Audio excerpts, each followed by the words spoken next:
Washoe County Library System welcomes you to a wonderful monthly history series that delves into fascinating Nevada topics with local experts. The Nevada Historical Society presents High Noon with Neal Cobb. This afternoon, we have another very interesting topic: special collections and university archives, who we are, what we do, and why you should care. Our local expert on this topic is Laura Rocke, the community and university archivist at UNR. My name is Amy, and I am very happy to be hosting today. And now it is my pleasure to introduce Sherry Hayes Zorn. Thank you, Amy, and thank you everybody for joining us today. We're so happy that you've tuned in to listen to a great program, but we want to say thank you as always to the Washoe County Library. During COVID, our program, we had to come up with a different way to try to share a great history with the community, and we've been working with them ever since. And it's lovely that we're able to record these and have them so people can view these awesome programs even at 2 a.m. Looking at these, and we've got them links on our website as well as on the YouTube channel for the Washoe County Library. So today I have the great honor, as always, to introduce our host, Neal Cobb. He has always been a longtime supporter for the Historical Society, dating back since 1988, and he is our honorary curator and just a great person. And I have the honor of working with Neal for many years. And I just want to say, welcome, Neal. Good to see you today. Thank you, Sherry. That's a big head now. Our speaker today is Laura Rocke, a native Nevadan, born, raised, and educated in Reno. She attended Wooster High School and received her master's in history from the University of Nevada as the community and university archivist for UNR, Special Collections and University Archives. She has the privilege of developing repositories, collections, and choosing which are rare and unique materials to get added to them for the use by students, faculty, other researchers, and the public. She works to identify materials that fit the collecting scope and policy, spark interest, and will be useful to our patrons while keeping in mind the personal strengths and operational circumstances of archives. Rocke works on developing and fostering relationships with their donors. When not on campus, and in the archives, she sings, performs in a popular local band, New Wave Crave. So at this time, High Noon welcomes Laura Rocke. All right, let me go ahead and share my screen here and get us started. Good afternoon, and thank you for being here. The women here in this photo, taken in 1896, played for the UNR class of 1899 women's basketball team, which explains why, even though the photo was taken in 1896, they all have 99. Members of this same team, a few years later, would play for the first athletics team, male or female, to record an intercollegiate victory for UNR.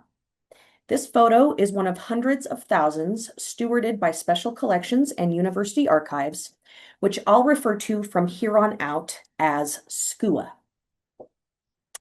So SCUA is a university libraries department housed in the Knowledge Center, UNR's main library, that collects and stewards, which simply means to preserve and make accessible, unique, rare, and historically significant items, objects, and materials in a variety of formats, primarily documenting the Northwestern Great Basin and University of Nevada, Reno. We build and maintain collections that support research, teaching, and learning for the campus community and the public at large. These materials are distinct from the library's general circulating collection, so books and other items that you can check out and take home with you, and are typically very rare, fragile, valuable, and require specialized storage and handling.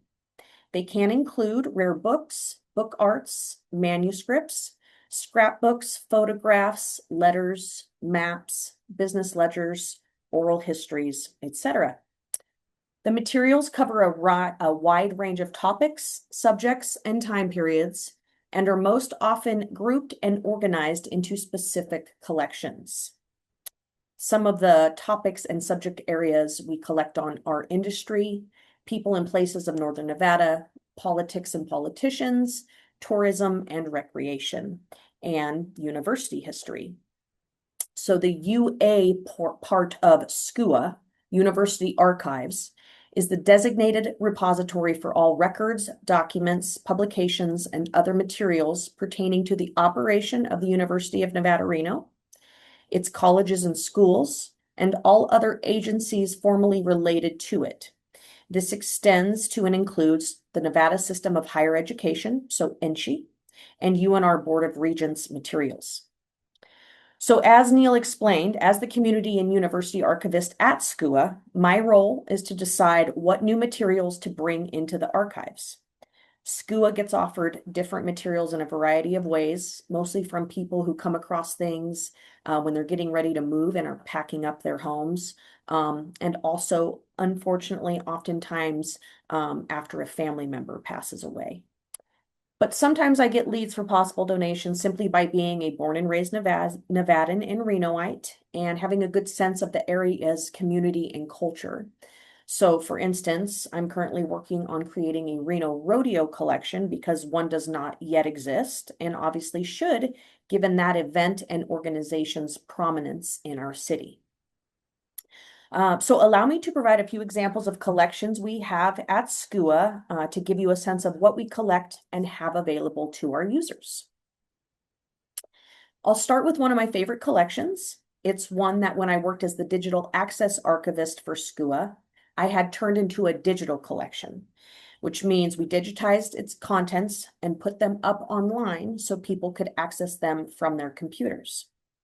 SCUA is working to digitize more and more of its materials so that they are widely accessible to people who either can't physically come to our department to access our materials or who would simply prefer to do so from the comfort of their homes or offices.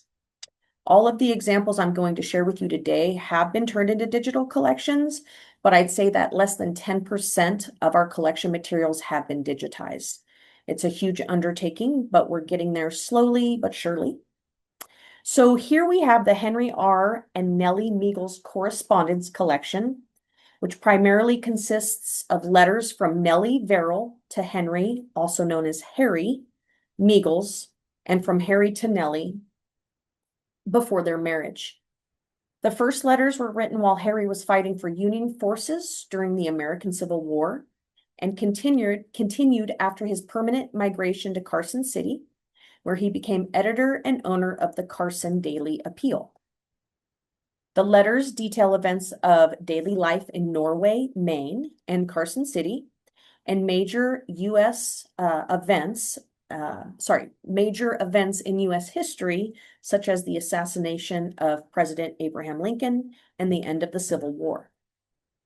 Some letters to Nellie in Carson City are from her family in Maine and comment on her news from previous letters and send family tidings. The Nevada State Journal, founded in 1870, and the Reno Evening Gazette, founded in 1876, were combined in 1983 to create the Reno Gazette Journal, or the RGJ. This collection contains negatives of photographs taken by Reno Gazette Journal reporters from 1959 to 2003 for use in the publication's stories. Here is a photo from a story that ran in 1959 about a new post office opening. This collection is so valuable in a couple different ways. First, because of its size. It contains over 500,000 photo negatives, and because of its subject matter, Reno, Nevada, and some national news. We currently have, through the early 1960s, digitized and online, but the plan is to get the entire collection digitized and online eventually. So this photo is from a story that ran about the Kids Fish and Derby Day at Idlewild Park in 1959. This photo is from a story that ran about the Washoe County Fair in 1959. And this photo captures and represents the why of SCUA better than anything, I think. So when I was the digital access archivist, which means I provided digital access to our materials, I got a request from the man here in the photo for a digital version of it for him to enlarge and have framed as a wedding present to his daughter, also in the photo. So he'd remembered when the photo was taken to represent ran in the RGJ back in the 1990s, and he knew we had recently acquired the RGJ photo collection. So he called us searching for the photo, which we did in fact have and tracked down, and I digitized the negative for him so that he could take it to the printer and then the framer. The Nevada Sagebrush is a student news publication at the University of Nevada, Reno, and was established in 1893. The newspaper covers various aspects of student and campus life and news from around the Reno-Sparks area, and it's part of our university archives holding. The newspaper has gone through a number of name changes since its founding, starting with the Student Record from 1893 to 1910. It then changed to the U of N Sagebrush in 1910 and stayed under that title until 1967. Then changed to the Sagebrush or just Sagebrush in 1867 through 2004. And then in 2004 until present day, it is known as the Nevada Sagebrush. And we have, through the end of the 1970s, digitized and online so far, with the plan being to get all issues digitized. And finally, another collection I had digitized and put online as the Digital Access Archivist, the Vanderleith Family Scrapbook, or the Crazy Book, as its creators called it. This scrapbook was compiled by siblings Edward and Emma Vanderleith, and includes mementos documenting social events and politics in the Carson City area during the turn of the 20th century. Items include photographs, newspaper clippings, ball dance programs and cards, playbills and concert programs, Republican and Silver political party campaign memorabilia, and hand-drawn and made embellishments. What's not represented in the slideshow is how our digital services department, who does all the digitizing for the libraries, took a separate scan of each page of the scrapbook with all the little embellishments unfolded page by page. So for instance, if a page had a greeting card or a dance card booklet on it, digital services took a separate scan with each part or page of the cards or booklets opened and flipped through. So we really do try to provide the same experience to people accessing our materials online as they would get if they were physically engaging with the materials in person. So if you ever want to check out any of our materials, and by check out, I mean come look at, we don't check out our materials, they don't circulate. But if you want to come to our reading room and look at our materials there, our location, hours, and our location and hours of operation are listed here on this slide. And or if you ever want to possibly donate materials, here is how you can contact me to discuss that possibility. And with that, I will ask if anybody has any questions, comments, or concerns. Laura, this was great. We know that this was going to be a short program, but we wanted to create conversation and talk about different materials and processes. So we were talking before, and do you want to talk a little bit about how you started with the university, and so it gives a little bit of background? Yes, absolutely. So the summer that I defended my master's thesis, I was contacted by a person who had been in the master's program here with me, and he had just started working in special collections, And, you just like any workplace, you know people and you network and you hear of job openings or people looking to fill positions. And there was a collection of, so in the late 1970s, early 1980s, marketing and communications here at UNR, in collaboration with Channel 8 or COLO, put on a weekly news program called Nevada Weekly and UNR Today. And somebody had found old VHS cassette tapes of those news episodes, digitized them, and wanted to create metadata for them so that we could eventually put them online. The metadata would be used to make them findable and accessible by people. So I got hired to do that.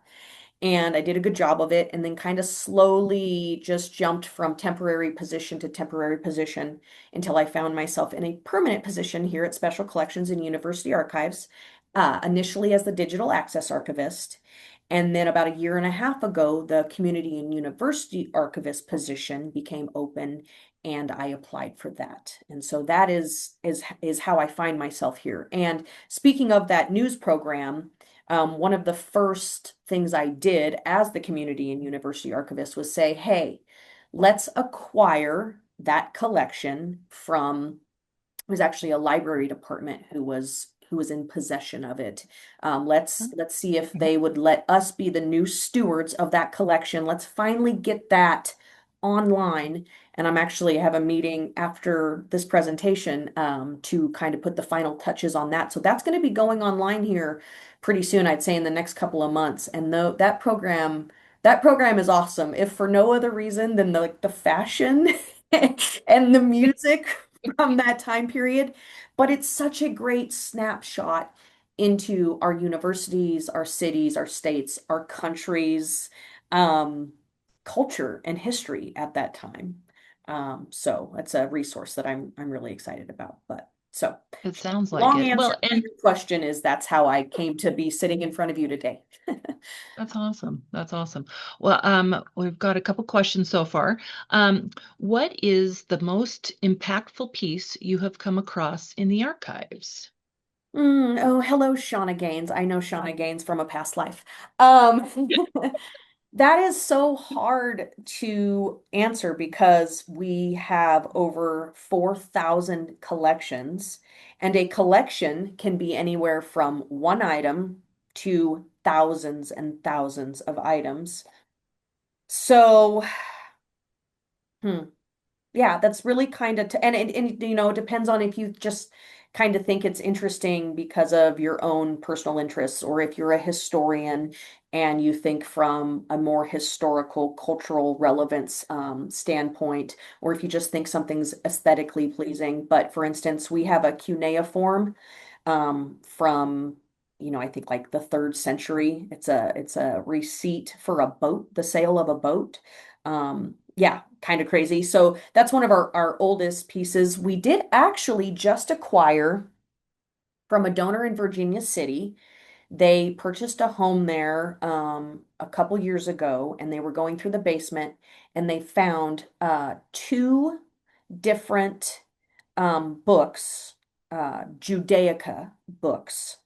Oh, One was from the 1700s, the other was from the early 1900s, and they just found them in their basement. So they belonged to whoever had lived in the property previous to that. But it raises the question of, okay, we had Jewish peoples living in Virginia City in the 18 and 1900s. Why were they here? Who were they? We have no idea.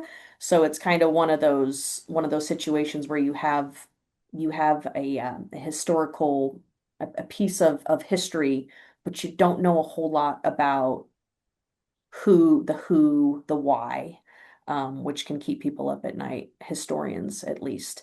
But we get all sorts of things. Our collecting scope, as I mentioned, includes industry, so mining, lumber, politics and politicians. So we have all of Senator Harry Reid's collection, which is over, I think I heard a crazy figure recently, which was like 1,000 boxes worth of materials just for that one collection. Um, but you get things like the Vanderleith family scrapbook, which is just something that was compiled by average everyday Nevadans. So it really kind of runs the gambit of what you can encounter and find on any given day in the archives. So Well, and they're just kind of hidden too sometimes until you really start looking. You may not know, say, in that scrapbook, could be something really important within mhm, that can really answer some questions for people. And that's what I've always loved about right. working here at the Historical Society and doing the detective work and Hmm. trying to make these Yeah. collections that have been hidden Hmm. accessible, you Right. know? Yeah. It really is like your true needle in a haystack. Yeah. Yeah, very much so. Yeah. Okay, we have another question. How does special collections work with the Nevada Historic Society or not? What collections and type of materials are in the domain of which organization? So Okay. I did see that question and I was glad it got asked because I had a feeling it would. Yeah. Because and I would love for you to chime in on this, Sherry, but there Yeah. is definite overlap, and special Mhm. collections and university archives hasn't always operated with as clear of a collecting scope and policy as it now does. And so I would say some of our overlapping materials are probably from the time in our department where we didn't have a particularly clear or restrictive collecting scope, and it was just kind of like, oh, it has to do with Nevada, give it to us, right? We've really tried to focus that a little bit, both in an attempt to not just take everything because you can't. You just can't. You don't have the resource, you don't have the space, you don't have the human beings to process it and make it accessible. Otherwise, you kind of turn into a glorified storage unit. And these materials of significant historical significance and value lose that value if you don't know they're there and people can't access them. And so, both in an attempt to be more realistic about the resources we have and what we can responsibly steward, and also in an attempt to not overlap or step on the toes of NHS, we've spent some time defining and narrowing down our collecting scope. And what I will say also is there is a unfortunate, I believe, just because one of the archival theories that we subscribe to is that users are better served when collection materials are all in one archive, so that you're not going to UNLV and then to NHS and then down to the Carson City Museum to access items that have come from the same collection, the same provenance. So we are working with NHS to identify collections that have been separated, and some things have gone to NHS, some things have gone to special collections to potentially, hopefully, reunite like collection materials back with each other so that they are in one place. Whether that ends up being NHS because NHS got the first donation before somebody else came and gave stuff, not knowing there was already stuff at NHS to special collections, or vice versa. And sometimes because of what was agreed to with the donors about things, that's not going to be possible. But where it is, I do believe that we are on the same sheet of music with each other as organizations about how to best serve our users. Well, and I think too is that sometimes it was the people, the staff, and the connections with donors at the time, or it was, oh, I really love the university, so I'll donate. And also, like you said, if you don't know exactly what collections you have, um, all of a sudden you are overlapping. But also, I feel like we've had a good relationship for many years, Mhm. and we really do encourage researchers and visitors to check out both places. That especially like the V&T, we both have certain Mhm. collections that definitely overlap. But Mhm. our archivist Sarah Patton, who has been here 3 years now, has been wonderful, and her and Teresa are working with a new database archive space, Mhm. and are really trying to create detailed lists, so then ultimately it'll be much easier to find the material. So absolutely, there's just I was the manuscript curator for many years, and you're right. At what point can you responsibly collect and care for, because you don't have those resources, or the staff, you have limited space. So what are companion pieces that can enhance a collection, and because you do get gaps, so Mhm. how can we help preserve the history for the state? Because at the end of the day, that's our role, and for future generations to use these materials, and we're documenting. So I thought it was interesting, your comment that you also document industry. When did that focus? Was that just initially as you guys were collecting materials? I don't know if I I probably don't, knew, but at the same time, I don't know if I I think that have. was more a case of the materials we already had Okay. informed the focus and the scope. So we went, Okay. wow, we have a ton of mining stuff, pretty Yes. significant amount of lumber, railroad, that kind of stuff. So clearly, Yes. whether intentional or not, one of our focuses is industry. Okay. And honestly, Um, I do think that that is more how that worked. It worked in that order. What we already had, and in getting okay. a handle on what we already had informed, the scope. And we thought, okay, let's kind of stick with the direction we've already been running because, here we are. Right. Um, and then again, I do believe this predates me a little bit, so correct me if I'm wrong, if you know I'm wrong, but this could have somewhat been in conversation with NHS, maybe even special collections down at the University of Nevada, Reno. They do a lot more gaming for obvious reasons, right? Not to say we don't have gaming materials, but it's not as much of a focus for us. And when I get calls offering up gaming materials, kind of depending on some of the additional information, like, is it being donated by somebody who was in gaming here in Reno or down in Las Vegas? It's kind of a matrix of components that inform any given decision to accept or decline a donation offer. But gaming, I immediately think, okay, think UNLV here, maybe. So I think part of our collecting scope formulation had to do with not wanting to step on toes of other institutions such as ours that probably, for their own reasons, had a collecting scope kind of in place. Well, and I'm glad you had brought up the question or the comment that that you have over 4,000 collections, and that's, we used to call them alpha collections, when you have items within one folder. It could be Mhm. one item, or however 30 items in there, versus a numbered collection. But that sometimes people are like, well, what's the difference? But like you said, with Senator Reed's collection, you have over 1,000 boxes. That's like our Truckee Carson Irrigation District. We've got hundreds, plus then the big ledgers as Mhm. well. You mentioned less than 10% has been digitized. Mhm. And we do get that question, are all your records digitized?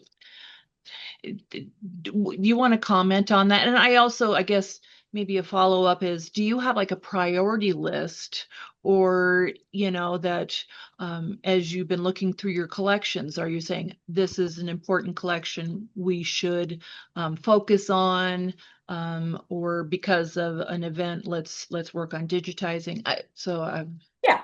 So I can actually speak to that as the former digital access archivist. And we do have a new archivist in that position, and she's doing an incredible job. And she, as I kind of suspected when I was transitioning out of that position into this one, um, that position is getting facilitated differently because there's a different human being in it. But that was the point of that position, was to either provide people with kind of one-off access to our collections of materials. Like we have a researcher at MIT and they want to look at, something pertaining to a piece of technology that was introduced into the mining industry, and we just so happen to have the blueprint of the patent, for like totally arbitrary example. And so that person could contact the digital access archivist and say, hey, can you digitize that and send me the digital surrogate? So that's kind of your one-off digital access.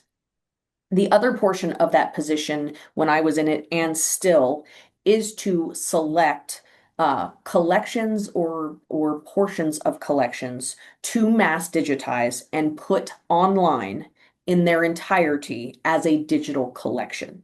So that's what the examples I showed you were from when I was the digital access archivist.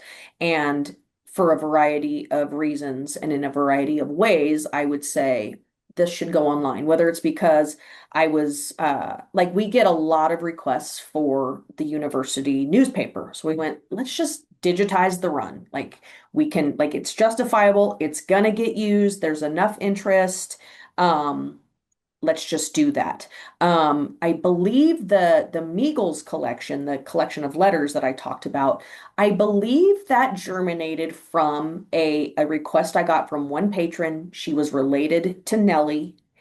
And when I pulled the box to find the one letter she was wanting, I went, this is really cool. I think I want to turn this into a digital collection. And what was fun about that collection was it was all in cursive. And as we know, they're not teaching cursive anymore. Not a lot of and not just cursive, but like 19th century cursive, which is like its own kind of cursive. And so we actually, part of that collection was we crowdsourced people Okay. to read and to transcribe the cursive. So, in that digital collection, which I see a question about how to access those, so we'll get to that point. But when you're looking at that digital collection, you'll see a PDF scan of the letter, all of the metadata, which is just the information about the information. So if the letter is the piece of information, you get subsequent information about that main piece of information. That's an easy-ish way to think of metadata. And then the other part of the metadata is the full transcription typed out of what these letters say, in case you were a person who cannot read cursive and or this very difficult to read cursive from the early or mid to late 19th century. So that's kind of how. Other times, like for instance, we're in the process of digitizing all of the Enshi budget books, which Oh, is like to me. But Faculty Senate has a use to be able to readily access those, and so they requested that the libraries digitize all of the budget books and put those online. So sometimes you get requests and perhaps even pressure from outside of the library.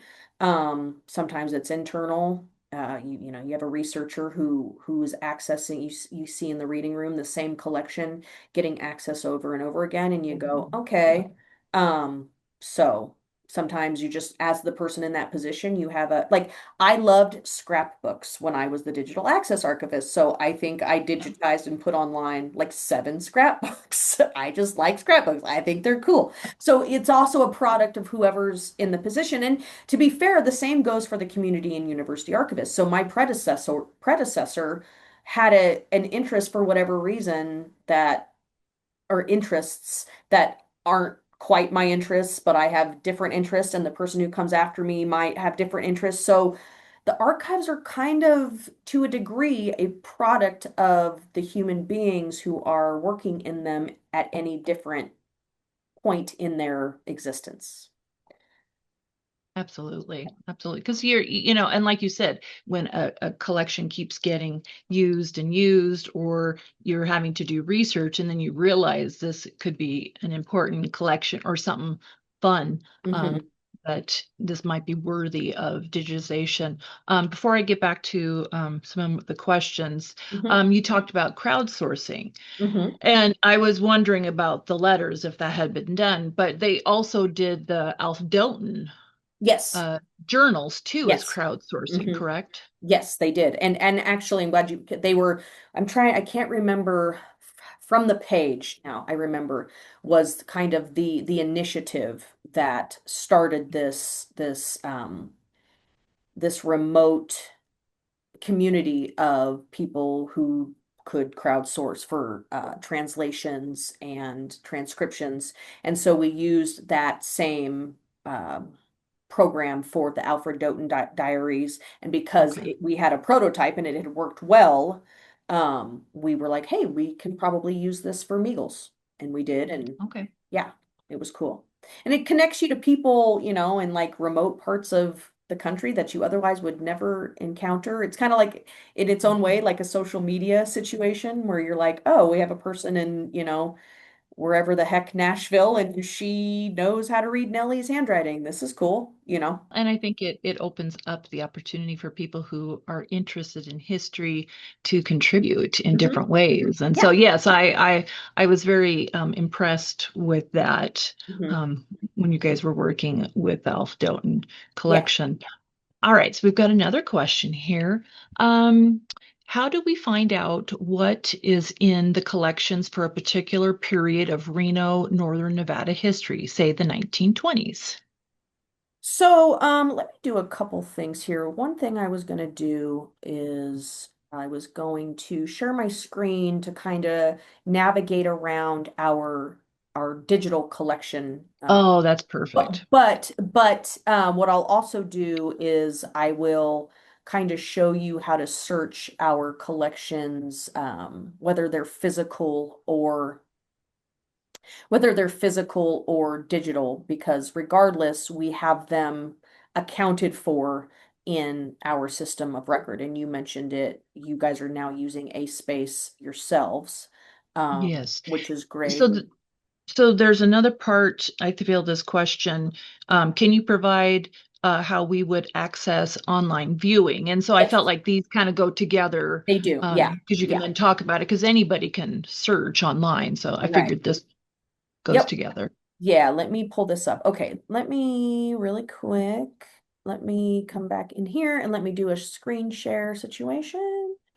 This is the Special Collections and University Archives landing page on the UNR website. So if you scroll down, you'll see books and journals, archival collections, and digital materials. If you go to the archival collections, you can search anything here. So let's see. Trying to think of something to search. Let's do Joe Crowley. And then what'll happen is anything that has a hit for Joe Crowley will show up. So the Joe Crowley Student Union records, Office of the President. So these are going to be from when Joe Crowley was our president, and his papers came to the university archives because we are the official repository for the university. Um, so you'll just kind of see different things that mention or have to do with Joe Crowley. That might not have been the best example just because there is so much stuff, but the point is that if you type your search term in here and you hit search, hopefully there will be at least one hit, if not multiple. And then to give you an idea of what one of these look like. So this is basically saying, okay, we have this Joe Crowley Student Union records. This is how we identify it by this AC 0584 scope and contents. This is what the collection is about, and generally speaking, its contents. And then over here on the right, you can see the actual organization. So we typically organize into series and then sometimes sub-series, or sometimes, just like a more just individual items. And what I will say is that yeah, we have over 4,000 collections. And so some collections are more thoroughly processed than others.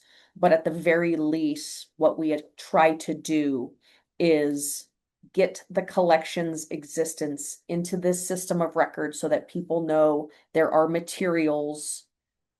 Uh, uh, there is a collection of materials in this department, and at the very least, broadly, this is what the materials consist of. So that's kind of the minimum amount of processing that we want to do for any given set of materials that comes into the department. But some of our collections are processed down to the item level, and there being hundreds, if not thousands of items. So it kind of just depends on when the collection came in, what our staffing was at the time, what our minimum level of processing was that we were, wanting to hold ourselves to, at that particular time. So that's kind of how you find stuff, whether it's digital or physical, that Special Collections has. And then the digital archive, actually, let me go back a bit here so you can see how to get to that in the first place. Okay, sorry. So here we are back on the Special Collections landing page. So now you go to the digital materials. And this takes you to Special Collections and University Archives digital collections. And this is the range of collections materials that we have digitized and online so far. So there's that one of the scrapbooks I put forth when I was the digital access archivist. Here is where the first batch of those Nevada Weekly episodes are. So just for fun, I'll actually click into one of these items. And so you'll see that the actual digital item will be here, whether it's an episode, whether it's a photograph, whether it's a PDF of a document. And then underneath here is where you'll have your metadata. So it tells you it's a video. It's from the Communications and Marketing Collection. What's the title of this object, this digital object, this archival object? And then it'll give you a description. And then depending on how much information we have, we can include names of people who were in the episode or in the photograph, if it's a photograph, who the photographer was or who the creator of the video was. And so you kind of start to get into that information there. And then over here, whether the object is a photo, a video, a PDF, over on the right-hand side is an option to download.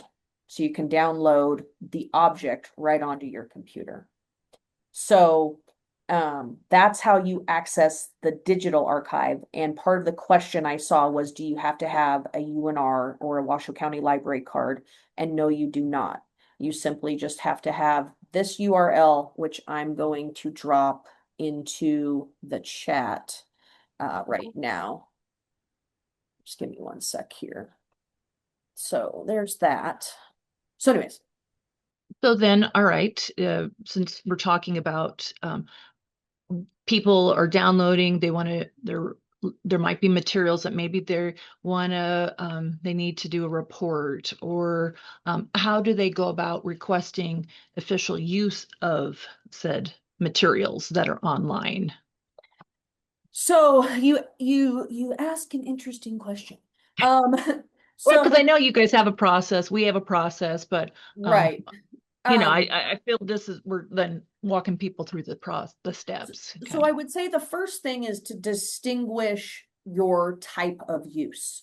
So if you're simply going to cite something because you're a student and you are doing an assignment for a class and you quote something that you saw in a document inside a SKUA, from a SKUA collection, you would cite that, and then you would include where you got what the source of your citation was. And that's one kind of use. Another kind of use, though, is using a photograph in a publication that you are going to sell and make a profit from, in which case you start to get into copyright, which is not at all straightforward.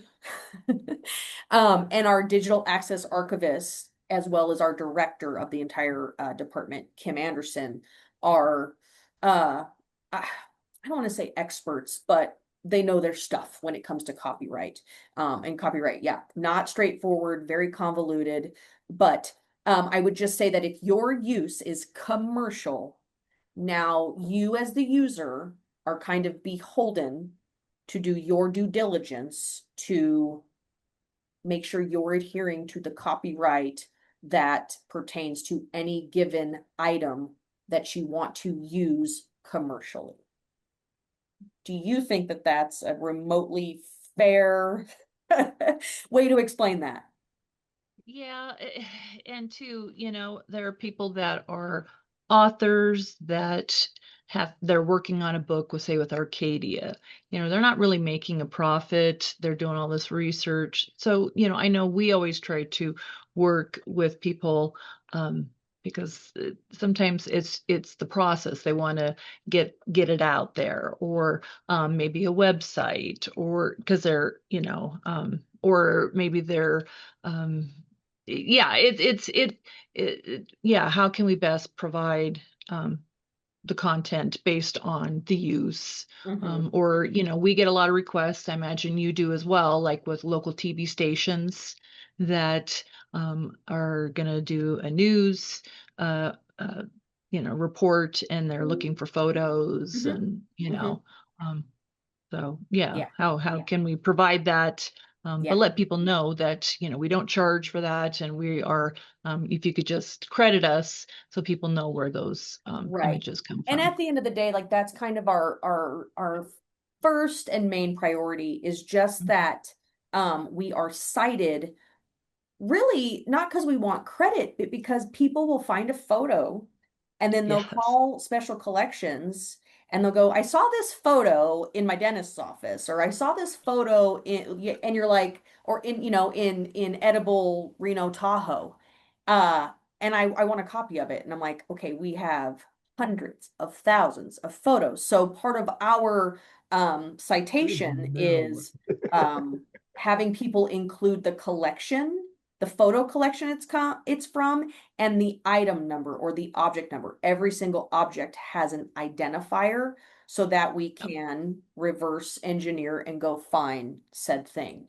And I see that Sarah, thank you, put in the link to our permission to publish page, which is what you want to use when you are going to actually use something from our collections in a publication or something like that. But first it comes to, is it still subject to copyright? And then it's kind of like a flow chart. Is it still under copyright? No. Okay, then do whatever you want. It's called public domain, and it's in the public domain. You do what you want, how you want to do it, and profit off of it if you want to. If it is still subject to copyright, then there's a slew. Okay, well, when was it created? Which copyright law or standard is it still subject to based off of when it was created, based off of the format? Because photographs are beholden to a different copyright policy than written things, and so it's tricky. But that is the reason why there are copyright and patent attorneys, and it's a whole field of law, is because it's complicated and tricky. And so I'm just looking up here. I was going to say Yeah. about Mark's question. Yeah. So Absolutely. you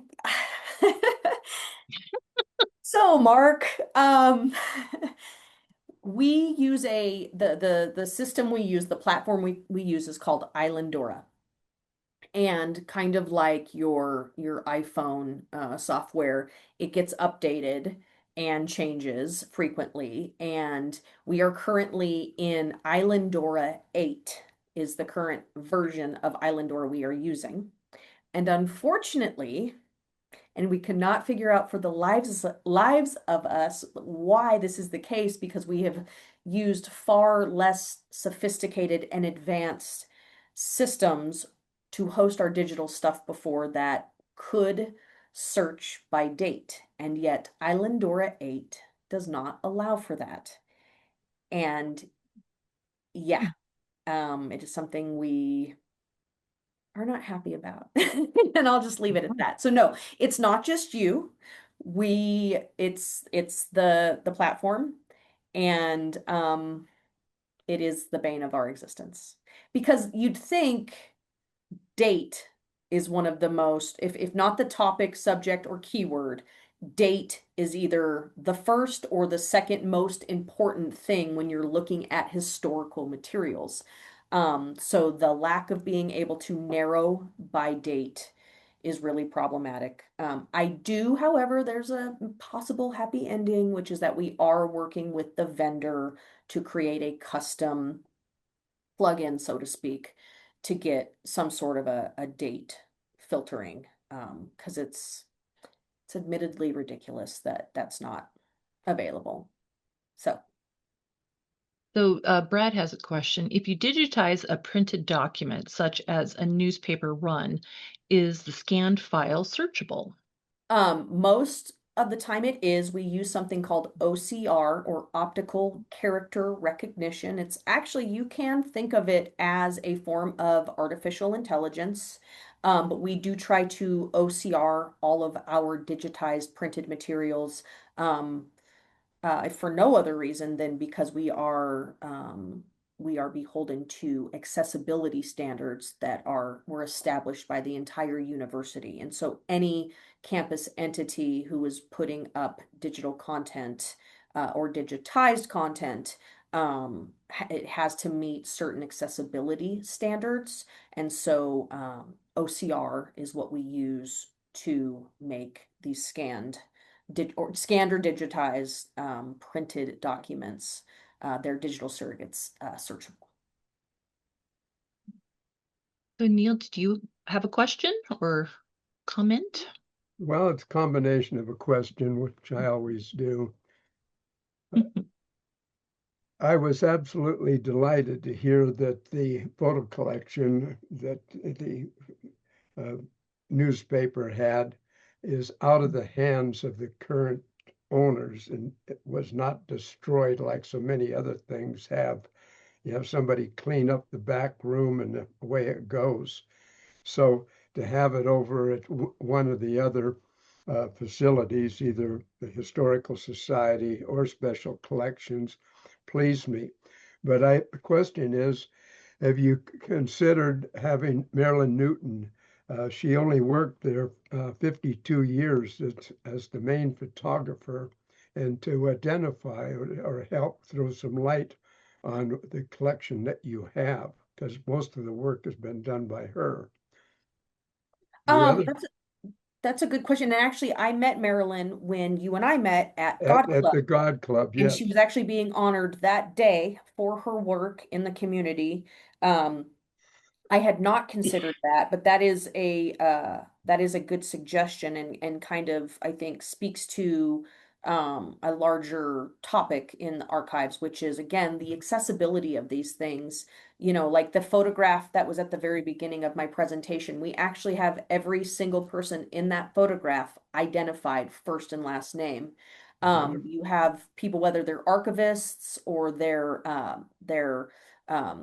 educated, or I'm trying to think of the word, they're history hobbyists, who just are good at doing research and identifying things, but you do want to have as much metadata for your archival object as possible. And so somebody like Marilyn, who's lived in the community for a long time, is associated with the collection in some way, helped produce some of its contents, to identify places, people, dates, is really invaluable to archival work. It just makes everything more usable. The other thing I wanted to talk about was to reach back and get a source at the very beginning of a facility like the newspapers. In the mid 80s, my friend and I went out to Fallon to the air show, but we stopped at a guy that was having a yard sale. And I was able to purchase this large, heavily bound book that was very early in the Nevada State Journal and the Reno Evening Gazette. And so I purchased this thing and I had it for quite a while. And then I donated it to the Historical Society, and it had contents in it with things that the people that were running the newspaper have sworn in writing that they had never participated in a duel.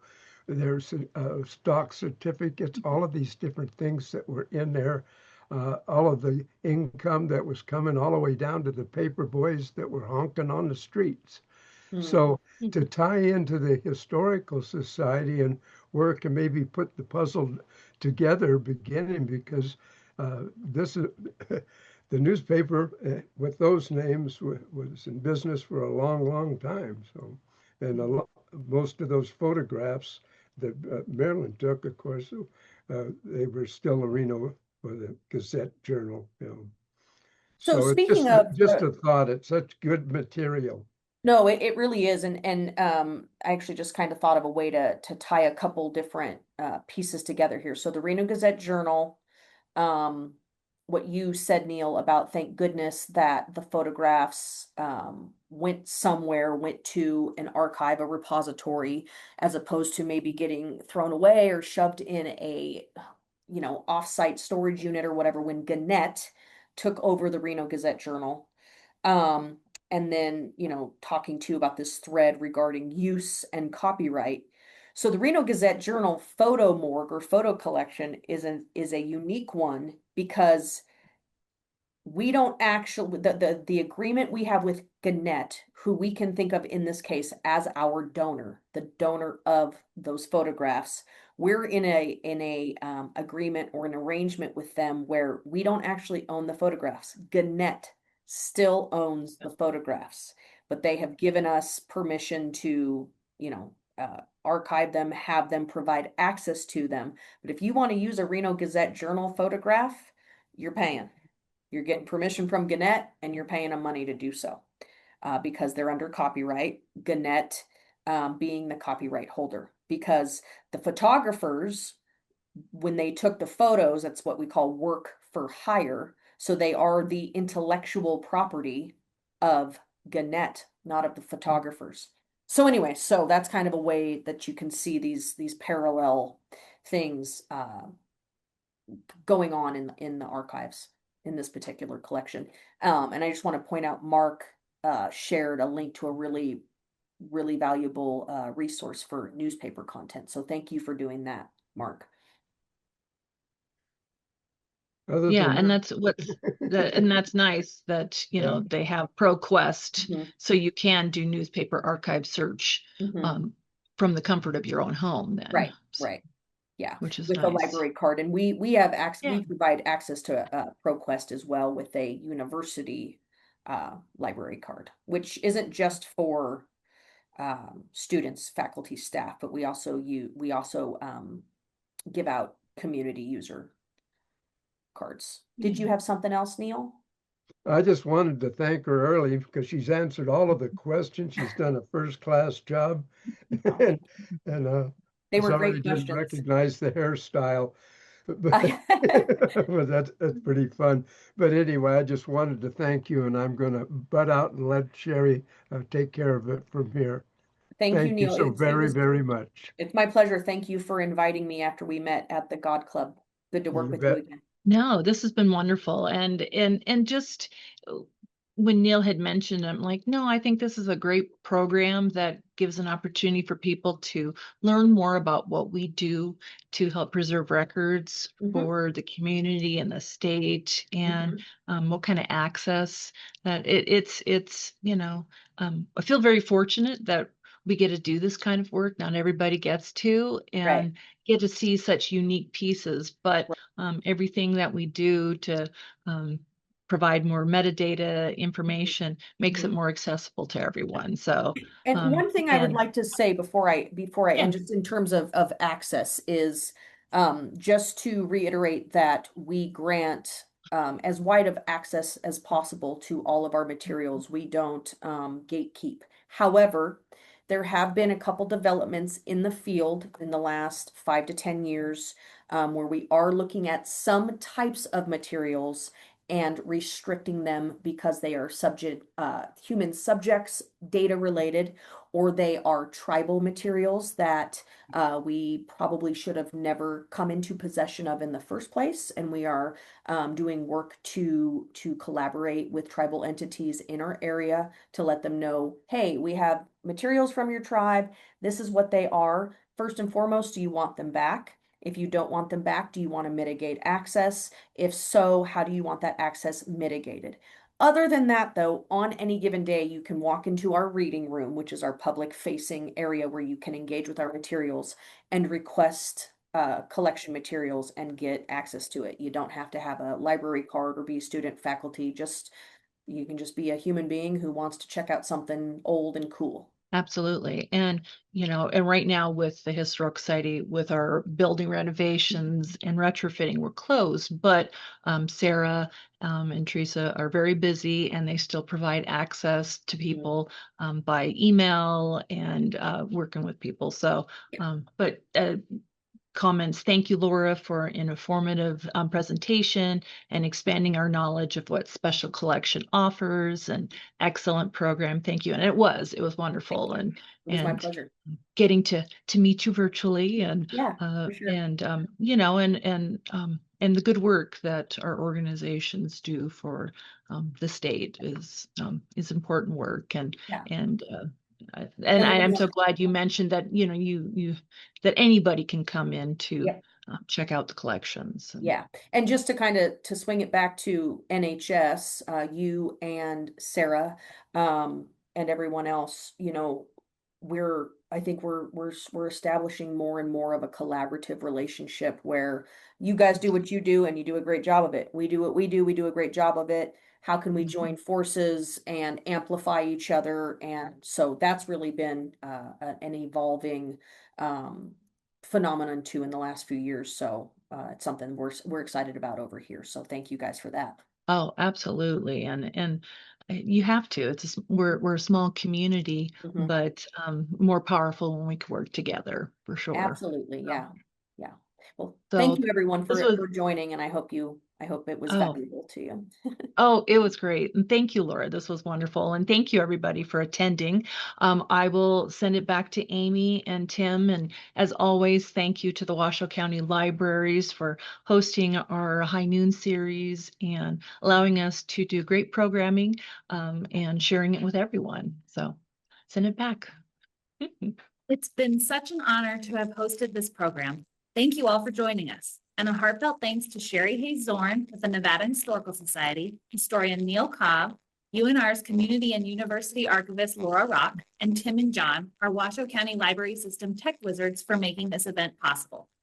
Thank you very much, and I hope everyone has a great day. Bye, everybody.